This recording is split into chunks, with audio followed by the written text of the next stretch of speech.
করেছিস? ছাড়বো না, ছাড়বো না আমি তোকে, ছাড়বো না আমি তোকে।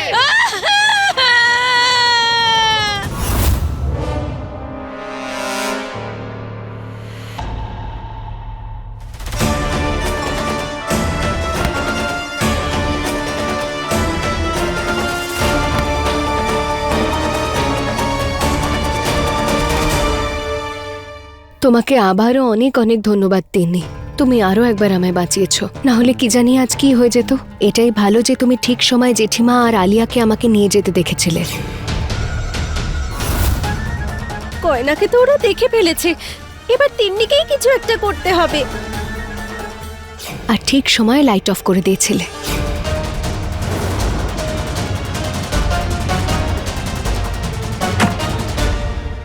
তাই আমরা একে অপরের জায়গা বদলাতে পেরেছি।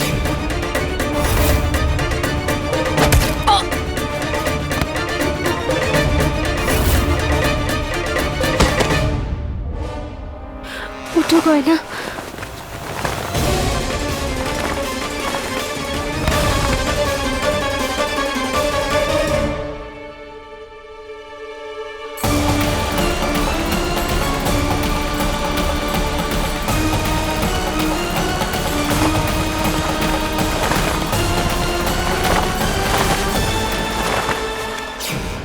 গয়না, আমি তো তোমাকে হেল্প চিরকাল করব।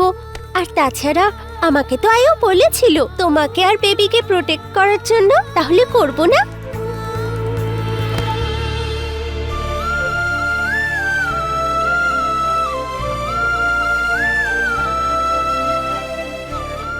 ডাক্তারবাবু সব সময় আমার খেয়াল রাখেন, এতটাই যে উনি আমার কাছে না থাকাকালীনও এমনই একটা মাধ্যম তৈরি করেন যাতে আমি রক্ষা পাই।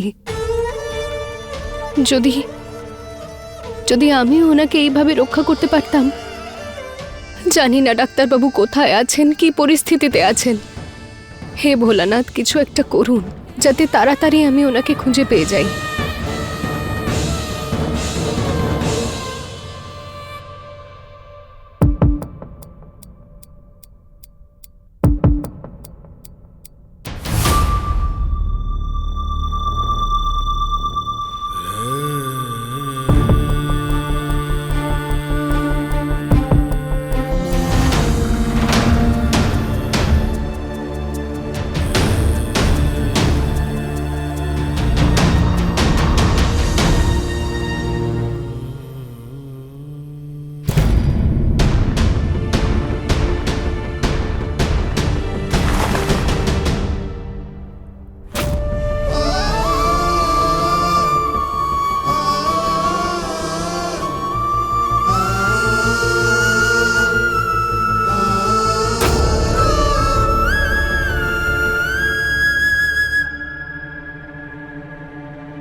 যাই হোক, এই এই কোল্ড স্নো বন্ধ হয়ে গেছে।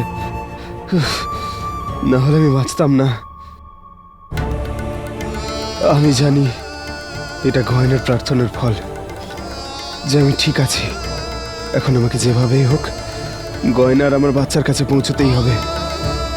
কিন্তু কিভাবে? আমি তো সব জায়গায় দেখেছি এখানে কোনো জানলা বা কোনো দরজা নেই, কিন্তু এটা কি করে হতে পারে? এখান থেকে বাইরে বেরোনোর কোনো পথই নেই।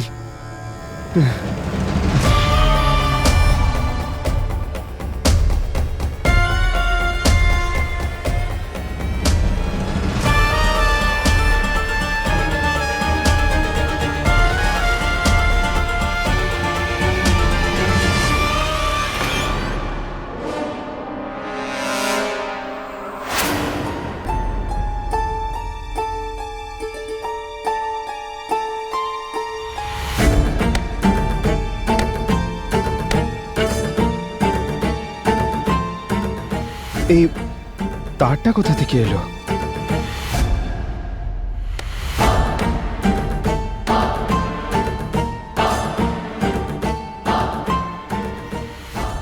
এই তারটা দেওয়ালের পিছন থেকেই আসছে। তার মানে এই দেওয়ালের বাইরেই বাইরে যাওয়ার রাস্তা আছে।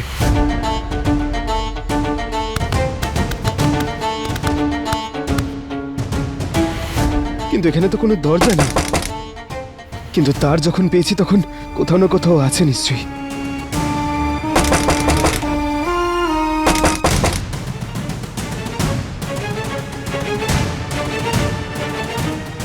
মনে হচ্ছে এটা দরজা।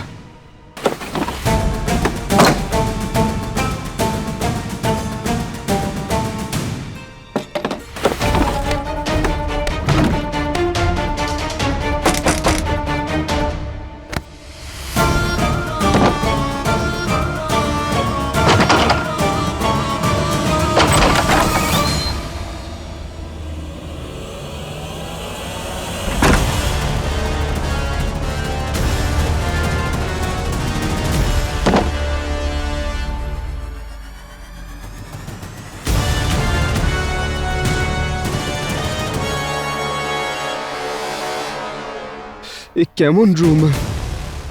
এখানে কোনো জানলা দরজা কিচ্ছু নেই। আমি আর একটা রুম থেকে বেরিয়ে আর একটা রুমে ফেঁসে গেছি। এখান থেকে কি করে বেরোবো? আমাকে ক্ষমা করে দিও গয়না, আমি মরতে চাই না। তুমি যদি বলো তো তোমার আত্মার শান্তির জন্য আমি বাড়িতে পুজো রাখবো। গয়নার ভূত চলে যাও, গয়নার ভূত চলে যাও, গয়নার ভূত চলে যাও। জেঠিমা, গয়নার ভূত, জেঠিমা, জেঠিমা কি করছেন আপনি? তুমি দেখতে পাচ্ছ না গয়নার আত্মাকে তাড়াচ্ছে? আরে ভগবানের অশেষ কৃপা, গয়নার ভূত এখনো জানে না যে তুমিই আসল কুমারী, না হলে তোমাকে ঘুড়ির মতো আকাশে উড়িয়ে দিত। আরে গয়নার কোনো ভূত ট্রুত নেই। আরে আপনার সামনেই তোকে বস্তার মধ্যে বন্দি করেছিলাম, তাহলে কি করে ওর ভূত থাকতে পারে? আরে কোথায় আমরা ওকে সামনে থেকে দেখেছি? আমরা তো পিছন দিক থেকে ওর গায়ে বস্তা দিয়েছি। তুমি একটা কথা বলো, গয়না যদি বেঁচে থাকতো তাহলে ওখানে তিন্নি কি করে এলো? আমার তো মনে হয় গয়নার ভূতটা না আমাদের সঙ্গে খেলছে, সেই জন্য তো আমাদের দুজনের একসাথে ভ্রম হয়েছে। হ্যাঁ, উল্টোপাল্টা কথা বলছেন কেন? কোনো রকম ভ্রম আমার হয়নি, কারণ ভূত ট্রুত বলে কিচ্ছু হয় না। আমি ভয়ও পাই না আর এসব মানিও না। শোনো, তুমি মানো আর না মানো, আমি তো বুঝে গেছি গয়নার ভূত আছে। আমি গিয়ে না বাড়ির লোককে সব সত্যিটা বলে দেবো, তাহলেও আমাকে মারবে না। হ্যাঁ, আপনি কাউকে গিয়ে কিচ্ছু বলবেন না। গয়নার ভূত শুধু আপনি দেখতে পান, তার মানে কিছু না কিছু গন্ডগোল নিশ্চয়ই আছে, আর ওই গন্ডগোলের ব্যাপারটা আমি জেনেই ছাড়বো। এই ডাক্তারবাবু উধাও হওয়ার পিছনে কার হাত আছে? ওই নকল পুলিশগুলোর থেকে শুধু এটুকুই জানতে পেরেছি যে সেই বাড়িরই কেউ, যার কথায় ওরা এইসব করেছে। কিন্তু কে? মা আর তিন্নি তো কখনোই হতে পারে না। ওই জেঠিমা আর আলিয়া মিলে আমার ক্ষতি করতে চান, শুধু ডাক্তারবাবুর নয়। তাই ওরা অন্তত ওই মুখোশধারীর সঙ্গে যুক্ত হতে পারে না। আর বাড়ির বাকি কারোর ওপর সন্দেহ করার জন্য পোক্ত কোনো প্রমাণও নেই। কিন্তু যতক্ষণ না আমি ঠিকঠাক প্রমাণ পাচ্ছি, আমি কাউকেই ঠিক বিশ্বাস করতে পারছি না। কি করে পাবো আমি কোনো প্রমাণ? কি করব আমি? কি করে খুঁজবো ডাক্তারবাবুকে?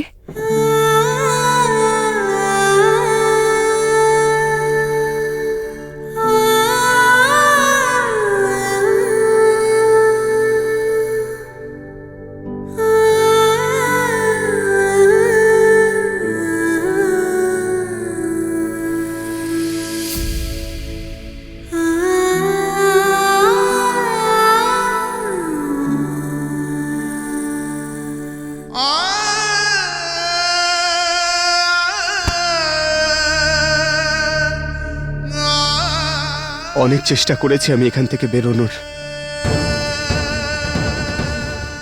কিন্তু গয়নার কাছে পৌঁছানোর কোনো রাস্তা নেই। আমি এখানে ডাক্তারবাবু।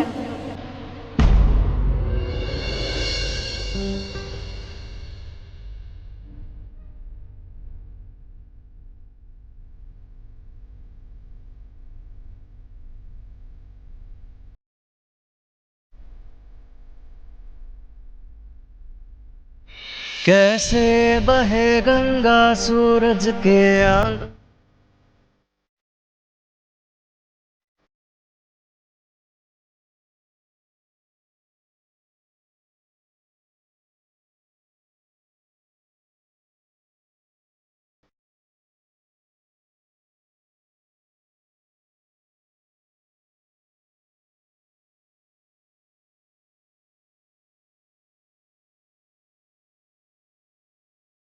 খুব কষ্ট হচ্ছে না আপনার? কিন্তু এবার আমি এসে গেছি। আমি আপনার সমস্ত দুঃখ কষ্ট দূর করে দেব। আমি আপনাকে একটু কষ্টে থাকতে দেব না।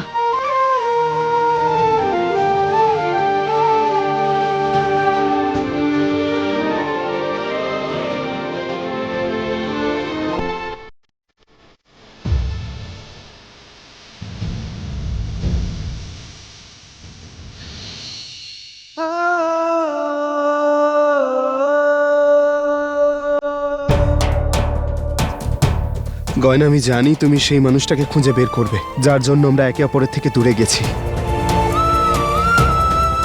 আর আমাকে বাঁচিয়ে নেবে। আমাদের আবার দেখা হবে, কিন্তু ততক্ষণ তুমি চিন্তা করো না। যদি কখনো আমার চিন্তা হয়, তুমি সব সময় আমার সঙ্গে থাকো। আর ঠিক সেভাবেই তোমার চোখে যখন জল আসে, তা মোছার জন্য আমি তোমার কাছে থাকি।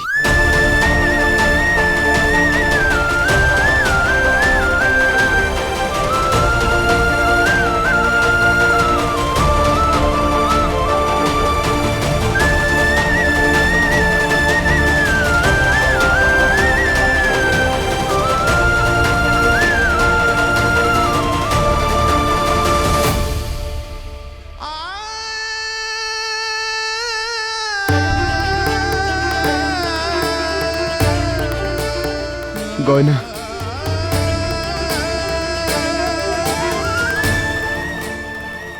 যাই হয়ে যাক না কেন গয়না, আমি তোমার কাছে ফিরে আসবই,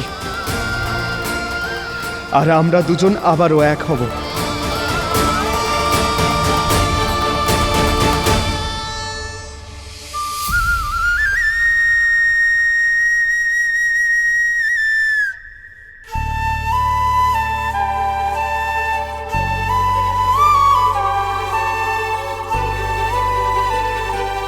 আমাদের এক হতে কেউ আটকাতে পারবে না ডাক্তারবাবু। যদি তার জন্য আমায় এই বাড়ির প্রতিটা দেওয়াল ভাঙতে হয়, তাহলে আমি সেটাই করব। আর আমি ওই লোকটাকে ঠিক খুঁজে বের করব, যে আপনাকে আমার থেকে দূরে সরিয়ে দিয়েছে, আর ওকে কঠোর থেকে কঠোরতম শাস্তি দেব।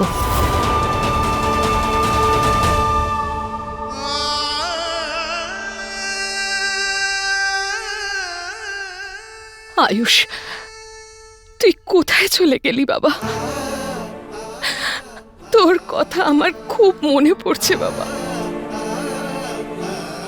তুই যেখানেই থাকিস না কেন, তাড়াতাড়ি চলে আয়। আমি থাকতে পারছি না তোকে ছাড়া।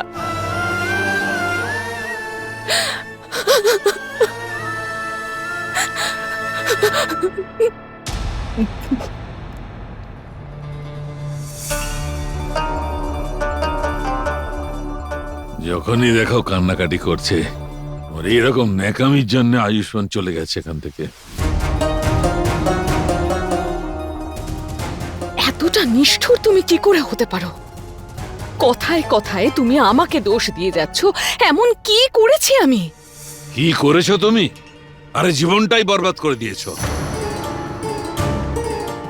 না কোনোদিন ভালো স্ত্রীর সুখ পেলাম না ছেলের, আর আমার ছেলের একটা ভালো বিয়ে দিতে চেয়েছিলাম, সেটাও ঘটলো না তোমার আর ওই গয়নার জন্য। আমার জীবনের সব কষ্ট, সব ব্যথার জন্য দায়ী তুমি। আর তুমি কি করেছো আজ পর্যন্ত? আরে সারাটা জীবন ধরে তুমি আমাকে দোষ দিয়ে গেছো যে আমি তোমার জন্য এটা করিনি, ওটা করিনি। কিন্তু তুমি কষ্ট আর দুঃখ ছাড়া আমাকে কি দিয়েছো? আমার সারা শরীরে তার ছাপ রয়েছে। কিন্তু আমি কষ্টের কথা কাউকে বলি না, তার মানে এটা নয় যে আমার কষ্ট হয় না। কখনো দুটো ভালো কথা বলেছো আমার সঙ্গে? কখনো সম্মান করেছো আমায়? স্বামীর কোন কর্তব্য পালন করে? বাজে কথা বন্ধ করো।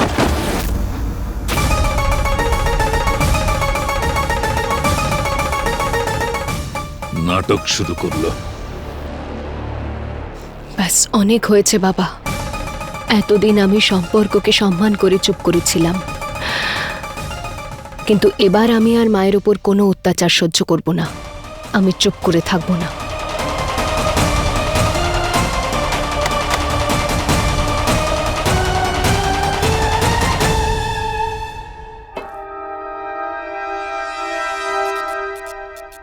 আরে লাইটটার আবার কি হলো? আরে কেউ আছো?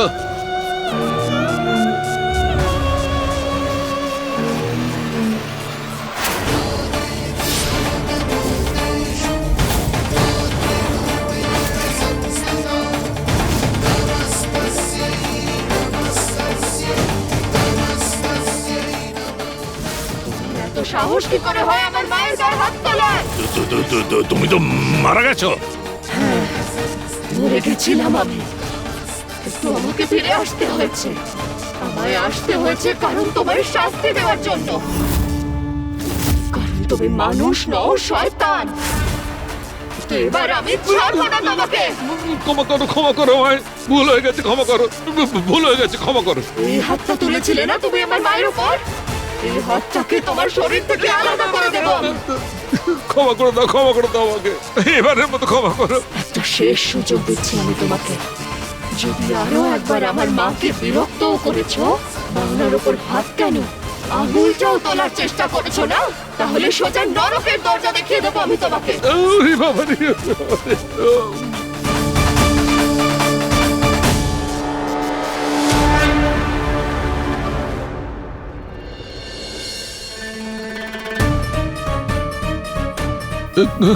গয়না এসেছিল।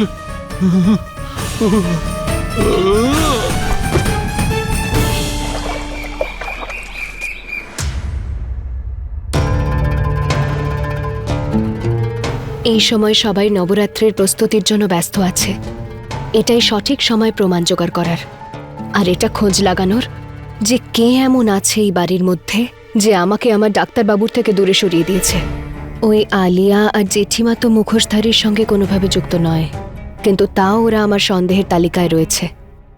তাহলে এই পরিবারে বাকি রইল পিসিমা আর কাকা, যাদের ওপর না চাইতেও আমাকে সন্দেহ করতে হবে, আর তার জন্য আমায় সবার ঘরের তল্লাশি নিতে হবে।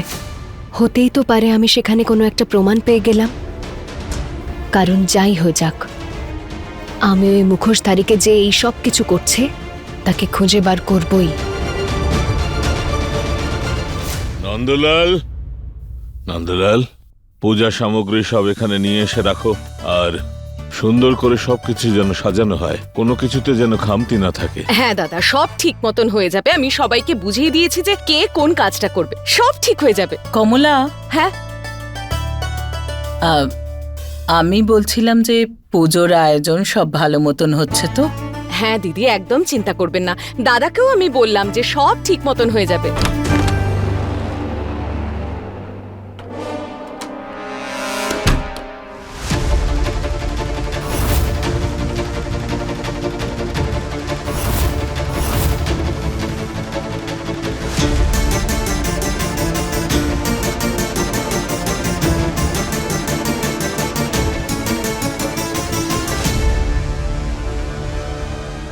আলিয়ার ঘরে তো কিচ্ছু পেলাম না, এবার জেঠিমার ঘরে গিয়ে খুঁজি।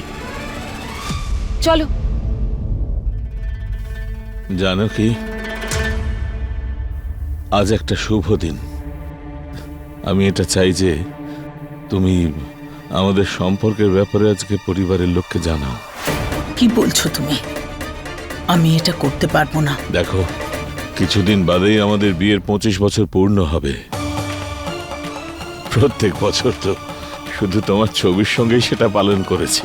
আজ ভাগ্য আমায় সুযোগ দিয়েছে যে তোমার হাত ধরে এই খুশিটা আমি যেন পাই, আর এতে তোমার পরিবারও যদি সামিল হতে পারে, সেই জন্য আমি চাইছি যে তুমি এই কথা পরিবারের সবাইকে বলে দাও।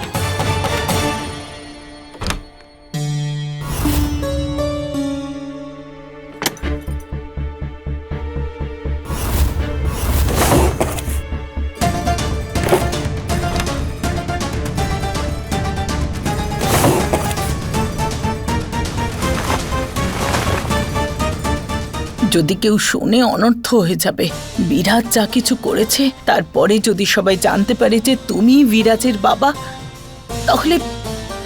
তাহলে আমার পরিবারের লোক এই সম্পর্কটা কখনোই মেনে নেবে না।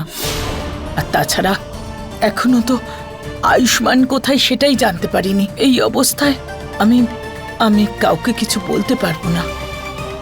দেখো, যদি তুমি এই কথা তোমার পরিবারের সামনে না আনো, তাহলে হতে পারে যে আয়ুষ্মান হয়তো আর ফিরেই আসবে না।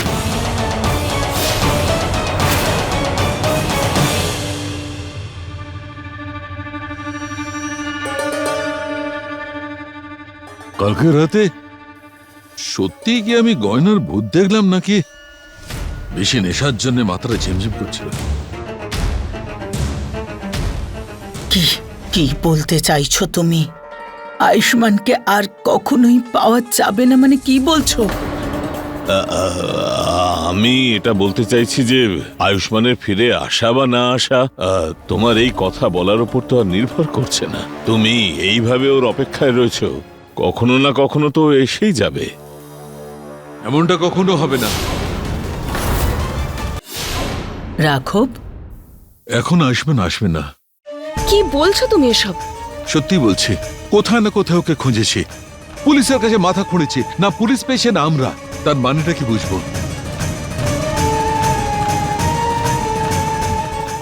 তার মানে তো এটাই বোঝায় যে গয়নার মৃত্যুতেও এত বড় আঘাত পেয়েছে যে আয়ুষ্মান এখান থেকে চলে বড় গেছে। বউ, না দিদি ভাই, আমার আয়ুষ্মান এরকম নয়।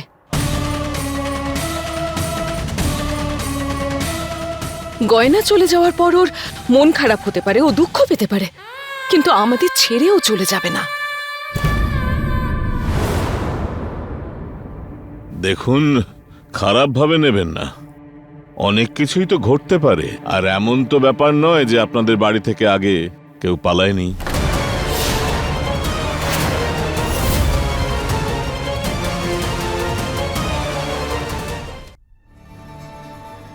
না এই জেঠিমার ঘর থেকে কিছু পেলাম আর না বাবার, শুধু বাকি রইল কাকা।